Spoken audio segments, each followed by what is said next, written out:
So this isn't RSVP only. I mean, we realize who our real customers are. There's a few of you that just really support us more than others. And so that was the invitation that went out. I know a few of you kind of snuck in the back door, and that's okay. We love having you here too, but this is a small group, small audience on purpose. So we love you guys because you have a relationship with us. You are a supporter of Waters, and that just means a ton. Yeah.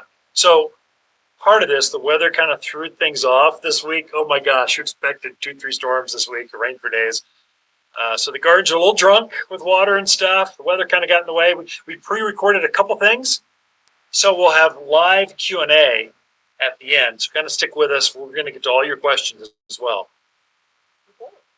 So people in the community come in, they always ask us, how is Waters Garden Center doing? And you got, how is business? How's it been with COVID? Is everything going okay? And you know what? We are doing really, really well. We have been very blessed. We have a great staff. We're in a great community. And we're doing well. And we're continuing to grow. So COVID has not come into the garden center. We've not seen it hit the staff. We've been really, truly blessed. We're growing. And the staff, they're getting a little tired, kind of, but we're sticking together, supporting each other, which is great. And so we're looking ahead to spring of next year. Because as garden centers owners, we're always looking ahead to spring. So spring 2022, I can't believe I'm saying that. I know. March 11th through 13th, we're doing our 60th spring open house, which is crazy, and it's going to be fun. Yeah, so lots of things going on. Big plans, big intros, we're thinking live remotes. It should be a real party. This year we also made, we're kind of proud of it, we're the top horticultural company to work for in the country. And so this is all the growers, landscapers, retailers, boxes, little guys. We're number one. Waters Garden Center made the top nod because of what we do for our staff. This is our employment base. And so we love our staff, they're part of the family, and we got a top nod for that. That, and we just made, last month, September, the best practices group. So all the retail garden centers kind of rate each other. And we made the best practice, top 10 kind of garden centers. We're hugely honored to have that. And people often ask us, have you had a hard time finding people to work at the garden center? Because you see all these help wanted ads everywhere. And we are so grateful that we do not have that issue. We always have people going, are you guys hiring? Are you guys hiring? I would love to work in the garden center. Yeah. It is a beautiful place to work. You got to have your muscles in shape. But it is a beautiful place. The staff, they like coming to work. We just like working with each other. We like coming to work. So it's kind of this work-life balance, sin of work in the workplace, just a pleasant place. And our customers are great. So you all are great. So we are seeing that trucking costs have gone up a little bit this year. Mm-hmm. So we've been able to mitigate a lot of that. So bigger trees are harder to find. So we're securing. We just flew up to Portland, Oregon, secured all of our trees. Pottery's been difficult. That Suez Canal thing that happened, that really hiccuped stuff. And so we're starting to get better. We have secured a lot of our inventory for next year. So I think we're good to go for next year. I'm pretty encouraged for next year. Oh, definitely. So new for 2022, because you went up and toured all the farms. And when we go up there as plant people, we're always looking, what's new? Yeah. What do you have that's new? So I think that the one that everybody was most excited about was the flamethrower red bud. And so that one's going to be a really pretty tree, different coloring than you've used to seeing. So that's definitely one. More roses. We've really gone big into roses, and people love to come shop us. We have more roses coming in there. The best, what do they call that? Award winner, first place award winners for the new 2020 will be coming in. And of course, we'll do bigger shrubs, bigger grasses, bigger everything. We've got more non-GMO veggies and herbs, organic stuff. So we found a great supplier of great big grasses, not just these little ones. Great big instantaneous ornamental grasses. We're really excited. So the one thing we're really excited about is 2 weeks ago, we had a donation. So we've been helping the community raise funds. So actually, we've had a couple food drives. We've filled up U-Haul trucks. You guys are so generous. Thank you. But 2 weeks ago, we had a Grapes for Good event.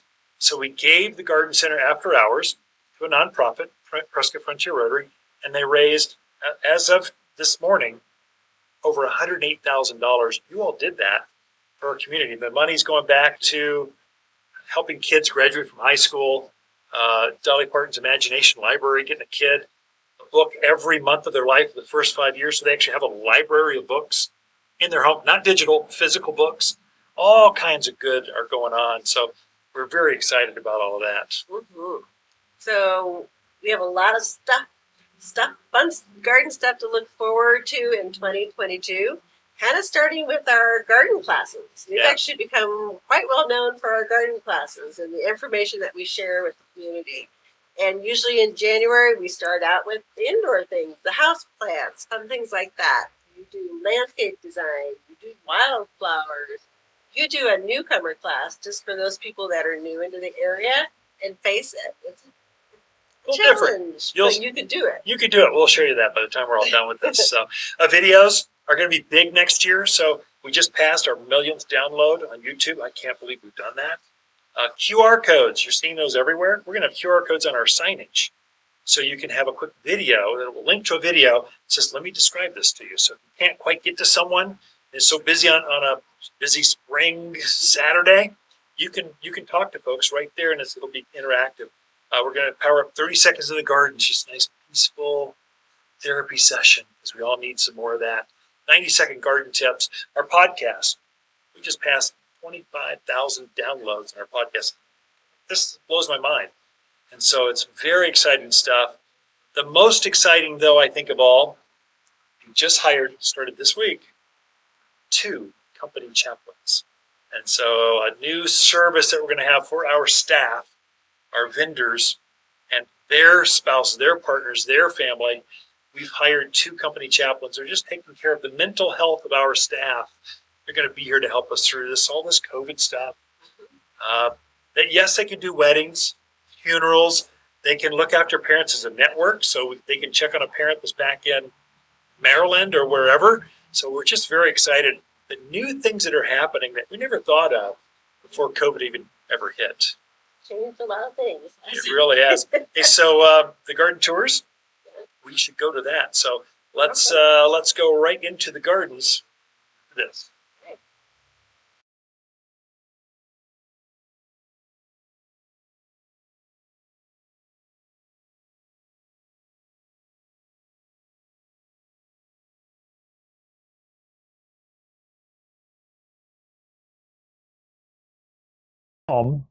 It's kind of just a neighborhood home. This is where people raise families. And so a lot of the families have been here for 20 years or more. And so we know all of our neighbors. There's not a lot of movements, a lot of teachers, policemen, firefighters. In fact, a firefighter built our house. And so we love everything about it. We've just modified it ever since. So it's not high end, it's not low end. It's just Joe average place to be. And we love living here.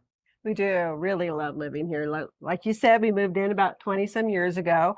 And I think the best thing that I've seen is just how the landscapes have changed throughout the years. The trees have gotten bigger. Some trees have died and had to go away. But it's really nice to see a mature neighborhood and the landscapes in them. And this is our sanctuary. This is where we come to rest, to gather our thoughts, to enjoy each other's company.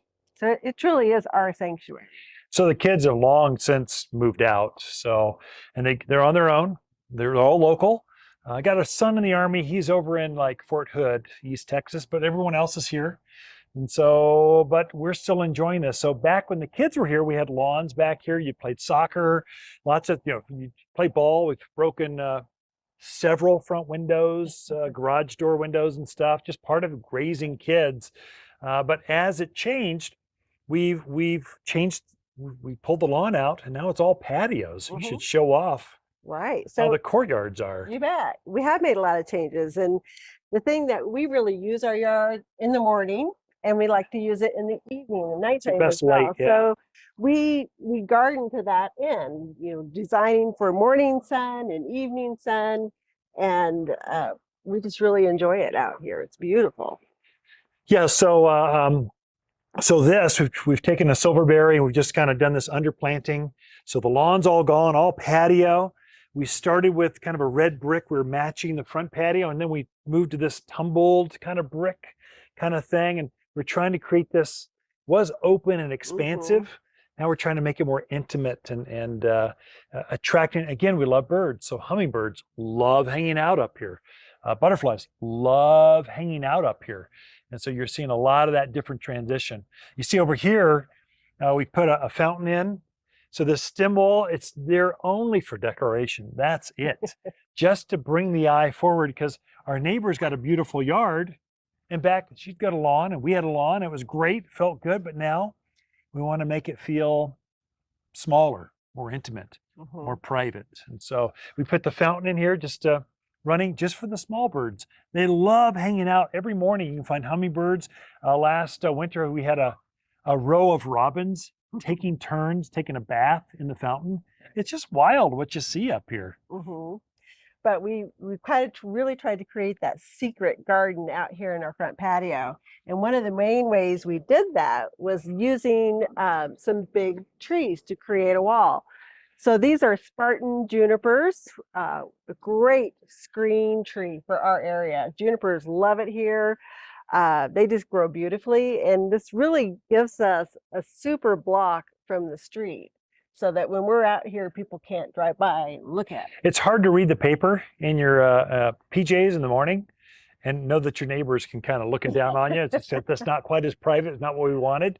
But we've kind of changed it from lawn to this kind of feeling. So lots of flowers in the containers. Lots of flowers. We really tried to bring color into the yard. We use trees and shrubs in the pots, but then we love to use annual color around them. And that way you keep it always looking fresh. It looks bright, and you can enjoy it any time of the year with that. We love anchoring our containers, our gardens, with a perennial, and then accessorizing with annuals. Even this, we should show them this little trick here. What's that? Back over here, this, I know we're kind of off script a little bit, but you'll see this. Can we do that?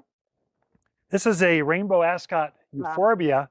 And so it's an evergreen perennial. It comes back, looks like this all the time. But we just simply, it's not going to come out. Oh, here, I got this right here. So we just raised this pot. We just buried the pot in the ground with a perennial. We put annuals in front of it. Just an easy way to add quick color into the gardens, and it still feels private and secret. And so time lawn. It's time lawn doesn't need to be mowed. Just always looks like this. So we should show you what the neighbors, family, and friends see when they kind of come in. This is the private piece. Let's show you what it looks like from the street level. Follow me. Hey, so as you're walking your dog down the street, or you're driving by and neighbors are trying to find our home, I want it to be secret. I don't want you to be able to see, but just a whole block of green, that's not so good. So we've layered it with these Russian sage, which have been spectacular all summer long.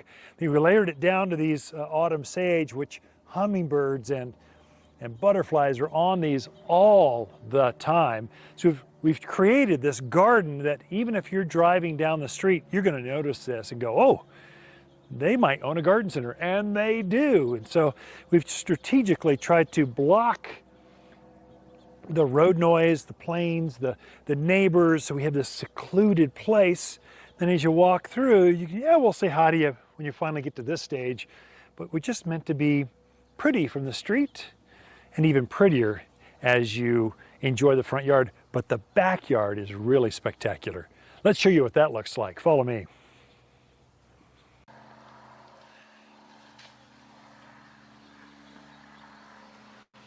So this is our side patio.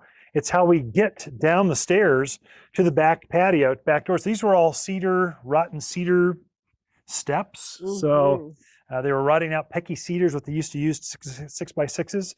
And so we replaced all that with this block that's here. And so it's more secure. And we have a lot of parties in the backyard as guests kind of decide they want to leave. This is an easy way for them to escape. There's lighting. We're using plants that are a little lighter that reflect the moonlight and stuff, but it defines welcome, come on into our backyard. And to kind of continue with that secret garden look that we're going for, we have some huge Cecil Bruner roses that were actually here when we moved. Yeah, they were. Yeah. So these are old roses, and we've hacked them back many a time, and they are still beautiful and gorgeous. So this gives us privacy from our neighbor, which she appreciates and we appreciate. And then we also have, coming down the stairs, all kinds of herbs that we've planted through the years: lavender, chives, mint, oregano, rosemary. And it's really close to the kitchen, so I can kind of run out the front door, collect my herbs, and off we go to cook and barbecue in the backyard. Nothing better than fresh herbs, and every step has got its own herb. And so we've just kind of we took basically lemons and turned them into lemonade. So your side yard is not the greatest. So so welcome to our home. Here we go. Let's show you the backyard.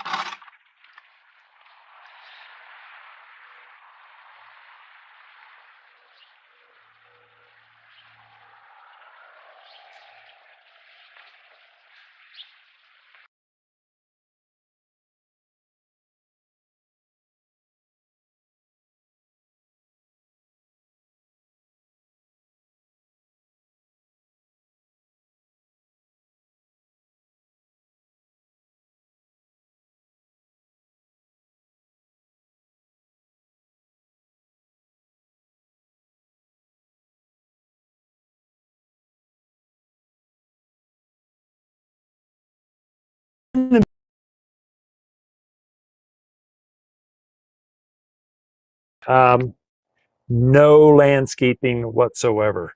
It's just this big muddy slope.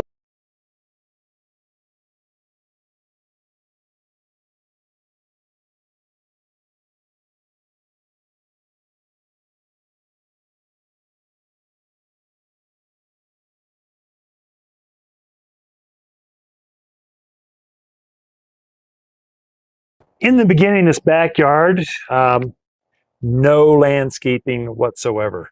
It's just this big muddy slope that came down. And so you see we've got lots of terraces, lots of patios have been built out. Some of them pretty tall. We've raised them up 6-7 feet to get them level.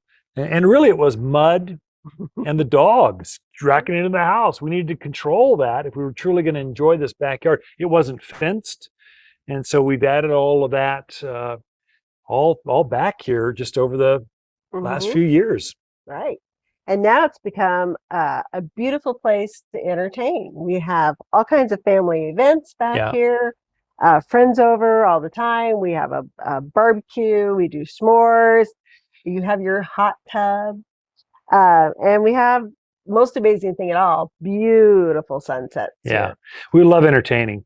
And so the patio, we purposely went with maybe it's a little bit older block, but it's been here 20 years.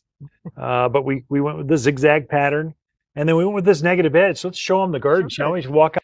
So you're seeing this goes out, this is as wide as the house, and then it goes right out over here, and we're using this negative edge. We're using gardens, containers, benches, artwork to define where the edge is, and then we overlook. All these gardens are meant to be enjoyed from this top view. So we've layered everything down through the pond. So the pond was hand dug.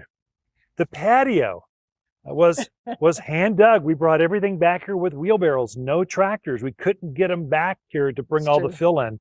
And so it's a passion of love. And so it's a recirculating pond. We don't have fish in there. We just have, basically we chlorinate it. We want it to be deep, mysterious. It's maybe 2.5 feet deep, but the birds love it. It attracts frogs with us. So we actually used the natives that were here already. So the oaks, ceanothus, cliff rose, the patchy plumes. They were here already. We simply added to them. They anchored the entire gardens, and then we accessorized with more natives. So it looks like this all the time without any care. It takes care of itself on purpose. And so we're trying to go with very low care. The front yard is higher care type. That's where we do our gardening. And then back here with our containers, we do some gardening. But really, this is meant to be, we're going to throw a party this weekend. We're going to have the whole company over to have, and their spouses, their partners.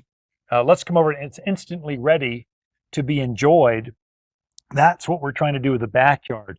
And so we can come home, and it's easy to just enjoy it without a lot of work to it. We might prune it a couple times a year, if that, but it looks like this kind of all the time. Yeah, so it's a super easy yard to maintain, with what we love about it. We have had to put in several raised beds because of the slope of the property. If we were going to grow anything in a level surface, we put, I was counting, what, 6?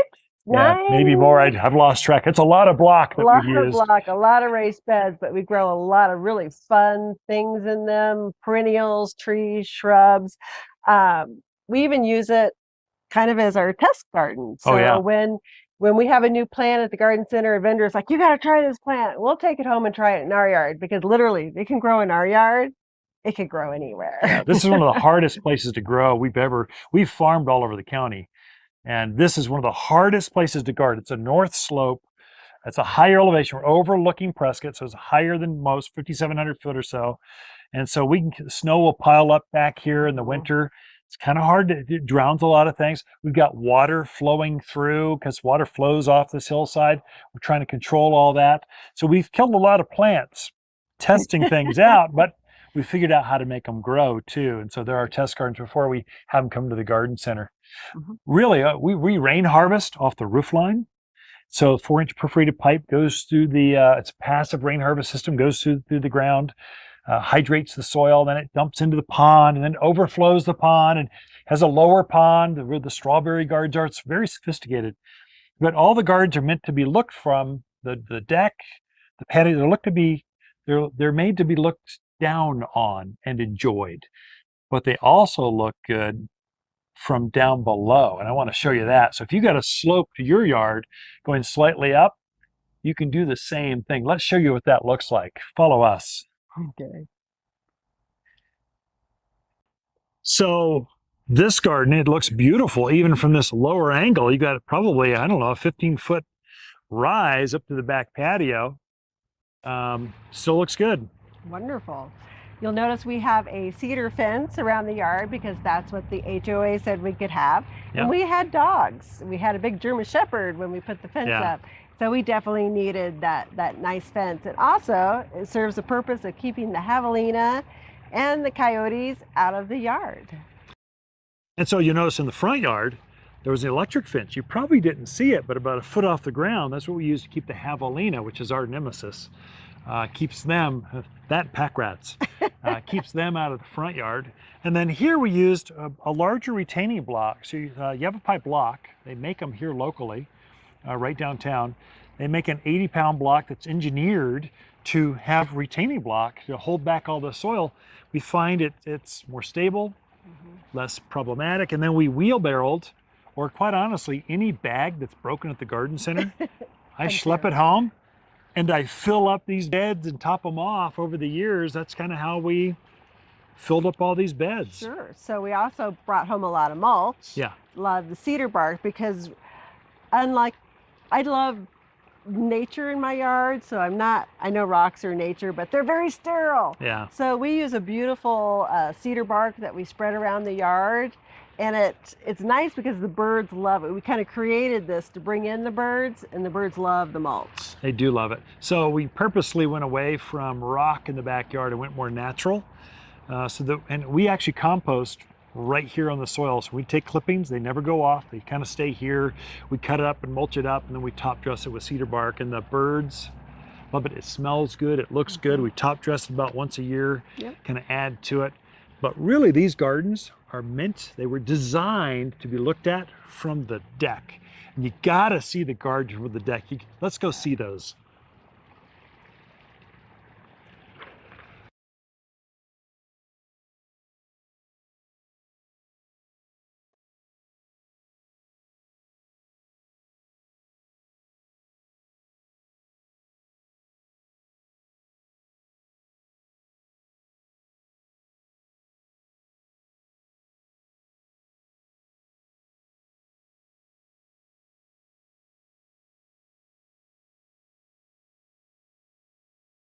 We're up here on the deck. It's pretty high up here, and we have beautiful views, and we love to have dinners out here. When the evenings aren't too hot, but that was the perfect time to do that. And the garden looks so different from up here. There's so much to see up here. We do a lot of planting for pollinators. We want to bring pollinators in, butterflies, hummingbirds. So we've planted mimosas, which boy, hummingbirds and butterflies. Love them. It's just alive with them through the season. We also have a lot of salvia. We have grasses, a lot of different things to bring in nature and the pollinators. So the deck has got a shade structure that comes back and forth, an umbrella kind of thing, fire pits, comfortable kind of rocking chairs. Just fun for a more intimate setting. This is the deck. This is where we come to. We got a separate barbecue up here. We got a built-in down there, which is super fancy. But sometimes you don't walk down there. You just kind of stay up here, grill, and have a nice backyard barbecue. So there's a lot going on up here. So, but here you can see the water features, all the gardens is meant to be enjoyed from this angle, and overlooking the mimosas are just, those things are alive in the summer with so many monarchs and swallowtails and it's almost ridiculous. It's hilarious. So here's a few things that we've just learned over the years. Thought we'd just sum all this thing up and let you know, kind of save you a few shortcuts on what to do or what not to do. Sure. So one of the first things I think that we learned early on, do not be afraid to redesign your garden. Change it. Make it yours. Make it how you want to use it. It should be comfortable to you. If you've moved into a house that someone had for 10 years before you, we bought this, not new. We moved in afterwards. And we made it our own. So don't be afraid to change it up and remodel it like you would a kitchen. And then we've got the 10% rule.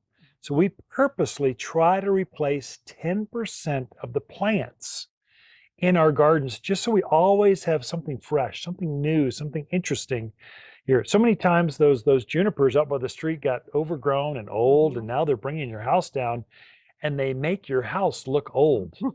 You need some freshness in there. So don't be afraid to, when that Russian sage gets weedy and overseeds and is running everywhere, pull it out, put a new one for 20, 30 bucks. You can have a brand new one that you're set for 10 years. Oh, that is true.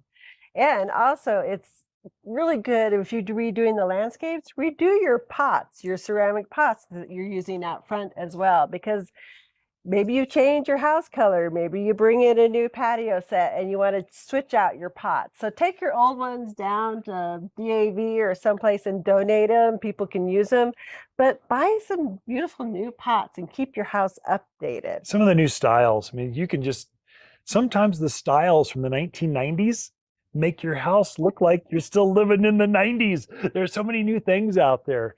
So perennials too. Don't forget, anchor your gardens with perennials. So you're planting them once and then you're done, and then accessorize with some more. Instead of all annual beds, you can blend the two together, and it works so well in the mountains of Arizona. I agree. Start small. Yeah. Kind of start with the driveway, come to the front patio, then design your back patio, your decks. Don't go the whole landscape where you get completely overwhelmed. Start small and then build out from there. And then remember, plants are for your enjoyment. Your yard isn't for your plants' enjoyment, for your enjoyment. If you got an ugly thing, dead, dying, ugly, rip that thing out of there. It's not worthy of your space. Go get something that's beautiful for yourself. And the other way you can really bring down your maintenance is by using more native plants or plants that act like natives. And then we have a full range of those, and we've used them widely in our yard. So it definitely can save you time and energy if you're using those plants that are a little more low maintenance. The whole backyard is hardly watered and cared for because they're all that native low care stuff. And then irrigation. See, the big mistake a lot of folks make, their home builder put one irrigation valve in. They're trying to control the whole thing. Here, we're controlling this with 8 different valves. So the containers are all on their own. The trees and shrubs are on their own. The raised beds are on their own irrigation, so we can hone that irrigation in. So it's easier the plants are happier and they take less water. And then don't forget those little extra special touches that make your yard what you want it to be. The barbecues, the spas, fire pits, just a beautiful little place to sit out in your own little secret garden. Yeah. So, and then nice doesn't mean it has to take a lot of water, take a lot of time. It can be low care and low water if you're blending this thing right. Definitely.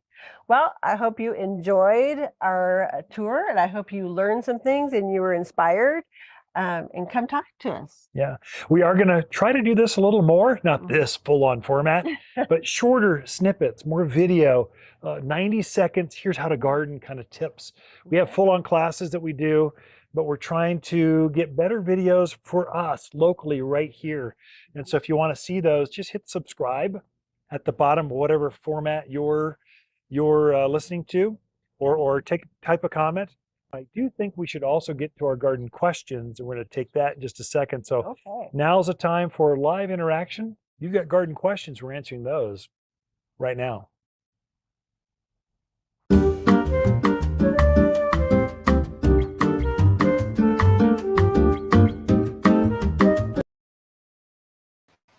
Live. Oh, we are? Oh, hey, so we sure hope you all enjoyed that tour of our gardens. We are live, so of course we never have sirens going by our house until you go live. So that's just the way live works. So we're in our backyard. We're so happy that we recorded this yesterday. We've been desperately trying to put these pieces together, and of course it's raining right now, so it would have been terrible to have this live today. But hey, you got to see our gardens. We did have a question from someone. Ken, what was that? It was mulch. What is top dressing? Yeah, what was top dressing? So basically we have two kinds of mulch. We use ourselves. Can you hear me through that? Of course, you got an ambulance or something going right by. So we use shredded cedar bark here at our house. And the reason we like that is it stays in the garden longer, smells good, and cedar tends to repel bugs. There's, excuse me, there's also composted mulch. That one we do top dress quite a bit too, but mainly when we're planting a new tree or shrub, then we'll top dress with about a 2 to 3 inch layer. Right now we're top dressing our gardens with a 2 to 3 inch layer of either mulch, shredded cedar or composted mulch, mainly because as winter comes, the soil expands. When it freezes, it expands and then thaws. It does this freeze thaw, so it'll tend to crack or just it destroys roots at the top levels. So we're trying to insulate those. So that's how we use mulch. We even top dress our containers.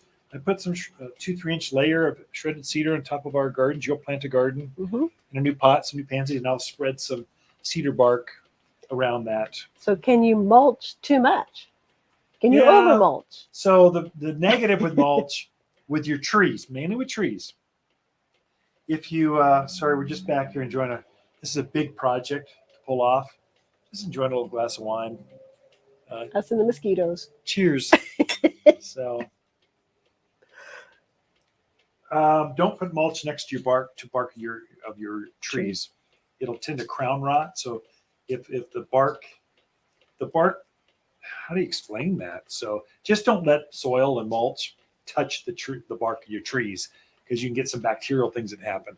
Keep it out. Give some space. Yeah, let it breathe. Is the main thing. Right. Good. What else do we have, Ken? Okay, TL wants to know, he TL. loves the start small concept, but how do you plan for watering needs when adding on to an irrigation system? So how do you plan on watering needs for an irrigation system? That's a big one. And we always have new plants that we're introducing here, and we're watering. Like the backyard that's where we're at right now is the backyard. It's all native, so it's very low water. So even June, it's desperately hot. It's dry. It's windy. Maybe every 10 days we're watering. But what I'll do is we'll add that new plant into that system. We'll put it on the drip system so it runs with the regular cycle, and then we'll go hand watering an extra cycle somewhere in there. So we'll supplement hand watering with the drip system. So we do a hybrid kind of thing until it gets rooted takes about a season for it to finally, those roots to reach out and get going. What about flowers? Well, flowers, we run ours on a different valve, right? So they're running completely different. So things in the pots and the containers are completely different from trees and shrubs. They're on their own system. But also as things mature, trees get bigger, shrubs get bigger, you can move those irrigation heads out. So they're getting water out where they need to be. Yeah. You can also add irrigation heads if you need to. If it needs more water, you're adding heads to accommodate that. Also, a lot of the native stuff, once it's mature, we just cut it off the water. We just bend that thing back. The emitter that's sitting there, we bend it back, tape it off. And I tape it off thinking, just in case the plant needs it, we could water it again. But we never seem to untape it. It always stays off. So Russian sage, and the agaves, the yuccas, they never get watered again. So Elaeagnus, you go on and on. Right. Especially with our yard, we have a lot of heavy clay kind of in the soil, and it faces north. So we don't really have to go back and water. Occasionally, when we go through a really long period of time with that moisture, we'll do that. But so I think, Ken, someone asked what those plants were, the autumn sage out in the front there. So someone asked, what was the shorter plant out on the road? So we had autumn sage, or it's also called Salvia gregii. At the garden center right now, we've got purple, pink, red, a new one that's kind of an apricot with pink. It's the multicolor one. Multicolor. That one's really pretty. New varieties. Yeah. We just had some great big purple ones arrive today. And so there's lots of autumn sage you can plant now. And they call them autumn sage because they look so good in the autumn. Then they'll finally, that's it. Poking at me. So then finally it'll lose its leaves and kind of just twiggy in the yard, comes back out, lets it bloom again by April, something like that. Right. And animal resistant. So Very. The javelina, we have them up front where the javelina could get to them because we don't have the electric fence up there. And I see where they are occasionally digging around in the soil, but they never bother the salvia. I noticed this morning they had dug through that cedar bark of the front beds because they'd walked down the sidewalk, obviously, not to enjoy the flowers, just to dig things up. And so I'll probably go through with a bug killer, a grub killer, because they're after the grubs in the soil. So obviously I got some food source for them. I'll just kill that food source off, put some repels on. There's a liquid or a granular repellent. So I'll mix the two. Kill the bugs. Kill the bugs and then put a repellent down. And the javelina will go away. Make sure the electric fence is completely on and active. So anything else? Yes, actually two more. Mike wants to know, he wants to plant thornless blackberries. Awesome. He used to have blackberries in California and they sprouted everywhere. Yeah. Will they do the same thing here? So Mike is asking, just in case you missed that on YouTube or Facebook, thornless blackberries, which we do have up against the fence. We've got raspberries and blackberries against the fence. He had them in California and they started to sucker and sprout. They're called brambles. They tend to run and they come up where you don't want them, or sometimes they come up where you do want them. For us, I want them up against the fence to soften up all that fence line. I don't want this to feel like a prison. I want to feel like a secret garden, like a special place, so that the berries and grapes tend to attract birds. The grandkids and I will eat until our faces are just black. Our hands are just black. Vincent will. And we're almost sick. Vincent loves them too. Vincent gets more berries than we do. Yeah. And so I just keep them back against the fence. I use a trellis, kind of keep them back there. And when they come up where I don't want them, I just kind of pull them up. I don't let them.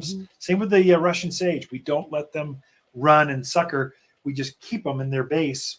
And once they do tend to get overrun, they get too old, then we tend to dig them up and start over again. So we'll add a fresh one. Keep them under control. Good question, Mike. Denise says, can I still feed roses that are in pots? So Denise, can you feed roses that are in pots? We fed all of our roses. We did. Before that last rain, not this rain, the one earlier this week, we fertilized everything in the yard and in we used all-purpose plant food. And I put humic around the outer perimeters. So humic feeds the soil So the plants want to root deeper because this has been a stressful year for plants. And then the food feeds the plant, so you get better buds next spring. So we fed the aspens, the birch, roses, the vines, the natives. I'm really worried about my native junipers and the native evergreens. So we really fertilize those well, because this swing in temperatures from drought to really wet, it's hard on them. And I'm seeing a little bit of flagging on some of our junipers today. So yeah. we'll have a separate video on that. Maybe even hit subscribe, or probably hit subscribe on whatever format you're tuning in on. And when that airs, you'll kind of be notified. We'll show you how to treat that when I finally treat the evergreens, how to take care of bark beetle, ips beetle, flathead borers, tip borers. There's all kinds of borers that are really bad for evergreens, but their favorite food is the natives in your yard. So you mentioned humic. Would you use that in containers or just keep it for in ground? Yeah, humic they're both granulars. Mostly you don't need humic in containers because you've got so much peat moss. If you're using a good potting soil in your containers, you really don't need to add more of that, because the humic activates all the organics that are in your ground. It's more important for in-ground, like trees, shrubs, deeper rooted things. Sort of that for your containers. If you got something stressed, I would say root and grow. We make a compost tea. We basically boil humic to make a liquid. It's faster acting, milder. It's mainly for transplant shock, but it works great on houseplants. The best cacti food you've ever seen, and containers. Yeah. True. So Mike's back with another question. Mike, you are on fire, man. Speaking of fire, he wants to know about the flamethrower redbud. And what is the expected size versus, say, a Merlot or other redbuds? Right. So redbuds. I'm not sure we have any in stock right now. We have none. None. So that's a spring item. So it's a limited thing. We'll bring in several hundred early spring. So start shipping February through March, April, somewhere in there. Kind of depends on the weather when it breaks. But we'll have those. We'll bring them in dormant, so they all start to bloom at the same time all the other red buds in town bloom. So we bring them in to acclimate them. That'll be after the new year. We'll have Oklahomas, Avondales, Eastern Oklahoma, Ruby Falls, Flamethrower. There'll be probably a dozen varieties of red buds. The Flamethrower, Forest Pansy. There's several. I mean, keep going. There's a lot of varieties. The exciting thing about that one, it just has that light color, that bright flower. It's really pretty to contrast when it's in bloom. The fall color, I'm not sure what the fall color, probably an orangey. Probably orangey yellow. But I think height-wise, it's about the same as the rest of the red buds, right? Mid-teens. That was the question. Oh, yeah. It's a tree. It's a small tree. So mid-teens. Right. And kind 15 to 18. All the red buds are kind of ball-shaped like that. Maybe a little flatter like that. It looks really pretty. It has kind of more of a yellow leaf to it. So just a really nice, if you have a lot of green or a lot of blue in your landscape, it's nice to bring in some different colors for that. And just a quick redbud story. The Western redbud or Mexican redbud, they're both the same thing. Generally, it's a shrub form, comes in multi-stemmed. We love to go up to Lake Powell. That's our getaway, we need to go on vacation, but it's close enough to go to right now without time zone changes. We'll run up there. We were up to Rainbow Bridge, which is the big span. It's about 50 miles up lake. You can only get there by boat. You get out of your boat, dock up, you walk about a mile, you get to Rainbow Bridge. On the back side, there's a native redbud sitting right there in all of its glory. Ancient, probably 100 years old. It had to be 20 feet tall, right there. And I tried to take some pictures with Rainbow Bridge above it. You can't capture that kind of majesty on film. It's just impossible. But they're native. They grow wild here. Okay. Leela wants to know, since we work so hard putting this on, are we going to have a class tomorrow? Oh, yeah, there's a class. Yes. Yeah, absolutely a class. Are you teaching? I'm not teaching. Doug Arthur's going to teach. Doug is back. Doug's coming back. He's one of our retired hardcore gardeners. He does a lot of our consults. He's teaching the class tomorrow at 9:30. Cool. Be about an hour long. So feel free. It's free. Feel free to join us. Again, it'll be live. So it's the best autumn colors you could plant now. That's tomorrow's class. It should be pretty. It's the class. The staff was putting it all together. We came I bet it's here. pretty. Yeah, it looked pretty good. Yeah. So I'm going to wrap this up. Okay. With Colleen. Colleen, great. Who said, I learned Arizona gardening from you and your staff. Okay. And so appreciate it. Cool. We appreciate Thank you very that. much for. Yeah. It's great to have fans that tune in. I tell you what, I've been doing this. Lisa just had her 29th anniversary, work anniversary yesterday. We posted on Facebook. So we came back to Prescott, Arizona. We're in a corporate move to Northern California. A corporate move is going to take us even farther away from home. We said we have a decision. Mhm. Stick with corporate that takes us away farther and farther away, or come back home.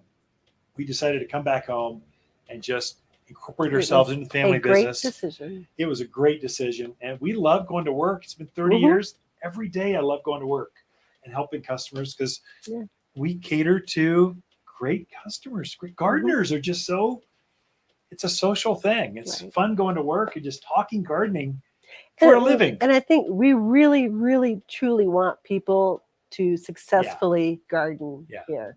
And it is a challenge. It is a little bit different. Oh. But that is one of our main goals, to help you be successful gardening here in Prescott, Arizona. And so the third generation is coming up into the garden center. So they're now trained. They're in their 20s, 30s. They're coming in. So the kids are working there. So here's to a fabulous 2022 garden. Yeah. May your fall be bright and may your spring flowers be even brighter. There we go. Okay. Thanks for tuning in, you all. Appreciate that.